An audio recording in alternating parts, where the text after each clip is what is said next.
स्वागत है आप सभी स्टूडेंटों का जेएमबी स्टडी भारत में। तो आज हम स्टडी करते हैं अंगद सर के साथ कक्षा 9वीं की गणित के अध्याय 7 का, जो कि त्रिभुज है। ये त्रिभुज का भाग नंबर 23 है, जिसमें हम जानेंगे प्रश्नावली 7.3 के भाग 3 में प्रश्न क्रमांक 3 का संपूर्ण हल। इससे पहले यदि आपने हमारे चैनल्स को सब्सक्राइब नहीं किया है तो सब्सक्राइब कीजिए जेएमबी स्टडी भारत को, ताकि इसी प्रकार की सभी वीडियो आपको सबसे पहले मिल सके। तो आइए हम स्टार्ट करते हैं। प्रश्न नंबर 3 देखते हैं। प्रश्न नंबर 3 क्या कहता है। प्रश्न 3, एक त्रिभुज एबीसी की दो भुजाएं AB और BC मध्य का AM क्रमशः एक दूसरे त्रिभुज की भुजाओं PQ और QR तथा मध्य का PN के बराबर है। ठीक है, देखिए आकृति 7.40 में। देखो, एक एबीसी त्रिभुज दिया है, एक PQR त्रिभुज दिया है। उसने कहा कि AB और BC, इसकी AB भुजा और BC भुजा दूसरे त्रिभुज की PQ भुजा और QR भुजा के बराबर है। दूसरा कह रहा है कि मध्य का जो है पहले त्रिभुज की AM ये मध्य का बराबर है, दूसरे त्रिभुज की मध्य का PN के बराबर है। तो हमें सिद्ध करना है कि त्रिभुज ABM सर्वांग सम होगा त्रिभुज PQN के। और दूसरा हमें सिद्ध करना है कि त्रिभुज ABC सर्वांग सम होगा त्रिभुज PQR के। ठीक है, बहुत इजी है, ये कुछ नहीं है। इसका ये त्रिभुज लेना, इसका ये त्रिभुज लेना, फिर ये दोनों पूरे त्रिभुज लेना है और दोनों में 3 पॉइंट ऐसे देखने हैं जिससे वो सर्वांग सम सिद्ध हो जाए। तो जो दिया गया है सबसे पहले हम उसको वो लिख लेते हैं, जो ज्ञात करना है वो लिख लेते हैं। ठीक है, हमें दिया गया है कि एक त्रिभुज ABC की है जिसकी भुजाएं AB और BC तथा मध्य का AM एक दूसरे त्रिभुज PQR की भुजाओं क्रमशः PQ और QR तथा मध्य का PN के बराबर है।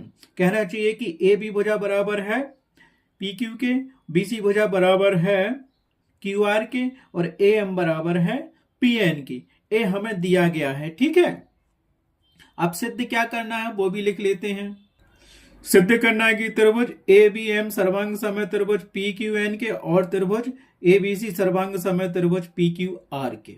ये सिद्ध करना है। ये दो त्रिभुज बने हुए हैं तो इसको हम एक रफ में बना लेते हैं। पहले ये त्रिभुज लेते हैं ABM और PQN, इन दोनों को सर्वांग सम सिद्ध करेंगे। फिर एक बार दूसरी बार त्रिभुज लेंगे ABC और PQR।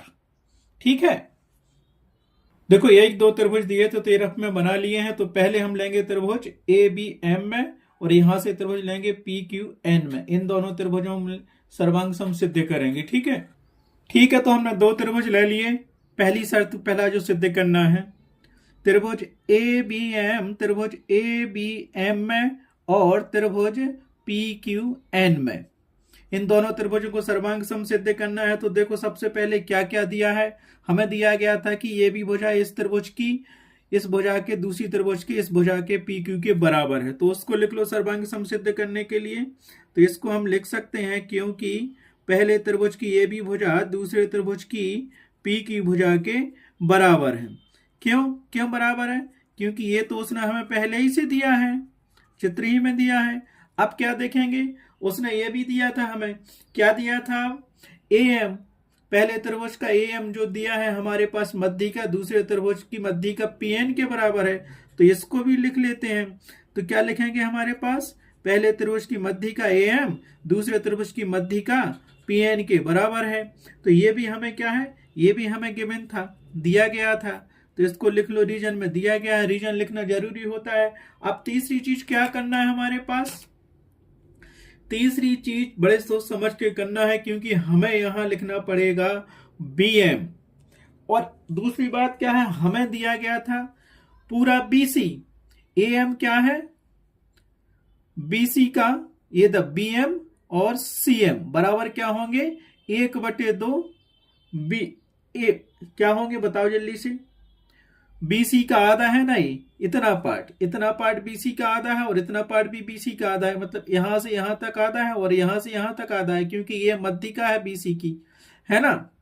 इस त्रिभुज की मध्य का है, ABC त्रिभुज की मध्य का AM है। तो निश्चित है कि ये BC भुजा को दो समान पार्टों में बांट रही है। तो BM बराबर होगा BC, लेकिन उसे लिखने का तरीका दूसरा है। तो यहाँ पे हमें लिखना पड़ेगा, अब देखो, क्योंकि हम यहां से लिखते हैं 1/2 BC बराबर, ऐसा इस त्रिभुज में है कि PN मध्यिका है QR की, तो इसको लिखेंगे 1/2 QR, ये बराबर होगा किसके, 1/2 QR के, ये पूरी भुजा है। क्यों, अब देखो क्योंकि ये हमारे पास देखो QN और RN दो समान पार्ट हैं, दोनों की बीच की दूरी कितनी है, यहां से यहां तक की और यहां से यहां तक की समान है। ऐसा इस त्रिभुज में यहां से यहां तक की दूरी और यहां से यहां तक की दूरी समान है, क्योंकि इसमें AM मध्यिका है और इसमें PN मध्यिका है। तो ये पूरा क्या हो जाएगा, BC का आधा पार्ट होगा, क्योंकि हम त्रिभुज केवल इतना ही ले रहे हैं, ABM त्रिभुज ले रहे हैं और यहां से ले रहे हैं हम PNQ या QPM त्रिभुज ले रहे हैं। तो ये पार्ट आधा होगा पूरे QR का और ये पार्ट आधा होगा पूरे BC का, तो यही लिखा है। अब इसको लिख दो, इसको लिख सकते हैं क्या, इसीलिए हम क्या लिख सकते हैं, आप देखो इसको हम क्या लिख सकते हैं, तो ये पूरा क्या हो जाएगा उस त्रिभुज में, BM बराबर हो जाएगा QN के। आ गया समझ में, BN बराबर है QN का, क्योंकि BM बराबर है 1/2 BC का आधा पार्ट है। तो तीन चीजें मिल गई हमें, ये भी बराबर मिल गया, BM बराबर मिल गया और AM बराबर, ये था ही PN के, ये भी बराबर था PQ के और BM हमने इससे सिद्ध कर लिया। तो ये क्या, भुजा भुजा भुजा मिल गई हमें, तीनों भुजाएं मिल गई। तो हम क्या कह सकते हैं, सर्वांग समता के किस नियम से ये सर्वांग सम है, इसीलिए हम लिख सकते हैं भुजा भुजा भुजा सर्वांग समता से, मतलब SSS सर्वांग समता से। क्या लिख सकते हैं हम, भुजा भुजा भुजा या SSS सर्वांग समता नियम से हम कह सकते हैं कि ये दोनों त्रिभुज कौन कौन से, ABM बराबर होगा, सर्वांग सम होगा PQN त्रिभुज के। तो यहां से लिख लो, ये मिल गया हमें त्रिभुज ABM सर्वांग सम होगा त्रिभुज PQN के। हमें यही सिद्ध करना था पहला पार्ट, कि सिद्ध कीजिए कि ये दोनों त्रिभुज, ये वाला ABM त्रिभुज और PQN त्रिभुज क्या है, सर्वांग सम है। तो पहला पार्ट हमने क्या कर लिया, इति सिद्धम, पहला हमने कर लिया, सिद्ध कर लिया। ठीक है, अब चलते हैं हम दूसरे पार्ट पे। दूसरे पार्ट पे हमें सिद्ध करना है कि ABC त्रिभुज बराबर होगा PQR त्रिभुज के बराबर होगा। तो देखना पड़ेगा यहां से, क्योंकि हमें ये भी भुजा बराबर थी PQ के, ठीक है, और ये आधी भुजा BM बराबर हमने ये कर ली है, BM बराबर QN थी, तो आधी ये होगी, है ना। तो ये दोनों BC बराबर होगी, इसके बराबर होगी, किसके बराबर होगी, QR के बराबर होगी। अब बची हमारे पास AC भुजा और AC, तो ये भी बराबर थी इसके PQ के और AC भुजा बराबर थी इसके PR के, बाकी बची BC और QR। तो जब आदि का हमने कर लिया, ये आदि इसके बराबर है तो आदि ये इसके बराबर होगी ही। ठीक है, तो अब हम त्रिभुज लेंगे, त्रिभुज ABC सर्वांग सम होंगे त्रिभुज PQR के, ये दो त्रिभुज लेंगे, इनको सर्वांग सम सिद्ध करेंगे दूसरी शर्त में जो हमें करना है। ठीक है, तो अब हम इसको देखते हैं दूसरी शर्त में। तो हमने दो त्रिभुज ले लिए, त्रिभुज ABC और दूसरा PQR। हमें दिया गया था AB भुजा बराबर है PQ के और BC भुजा बराबर है QR के। ठीक है, और बाकी हम एक त्रिभुज सिद्ध कर चुके हैं कि ABM त्रिभुज और PQN त्रिभुज, तो इसमें ये कोण बराबर कर सकते हैं CPCT से। तो ये पूरे त्रिभुज में कोण B आ रहा है और इस पूरे त्रिभुज में कोण Q आ रहा है, तो ये दोनों कोण भी बराबर हो जाएंगे। बस हम सर्वांग सम सिद्ध कर देंगे दोनों त्रिभुजों को। तो पहला रीजन हम उसमें क्या देंगे, क्योंकि दोनों त्रिभुजों में क्या है, इस त्रिभुज की AB भुजा दूसरे त्रिभुज की P की भुजा के बराबर है। तो यहां लिख लेंगे क्योंकि AB भुजा बराबर है P की भुजा के। और ये क्यों बराबर है, क्योंकि ये तो पहले ही दिया था, हमें दिया गया है, ये लिख लिया।